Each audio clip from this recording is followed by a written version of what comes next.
महादेव के मैंने शीश बना हुआ है और बहुत खुशी की बात है जे आज विमल दीदी को घर पे शिव चर्चा का और सब चीज आसन लगाया हुआ है महादेव को और उनकर गुणगान में सब गुरु बना बैठे हुए हैं। संग में गीता दीदी भी आ रखे हैं और सविता दीदी भी है। हम भी आए परमीला दीदी और सब भोले बाबा को गुणगान में लगे हुए हैं।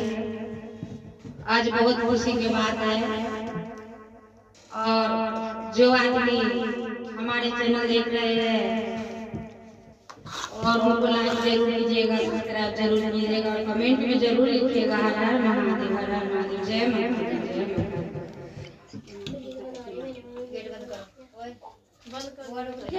अरे मैंने वो बंद कर दिया था बीच में। छोड़ दे बचीला छोड़ दे हमरा मारुआ के छोड़ दे बचीला छोड़ दे हमरा मारुआ के बोले जाने कोई जाना होगा मन के टोला हे बोले जाने कोई जाना होगा मन के टोला हे बोले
Oh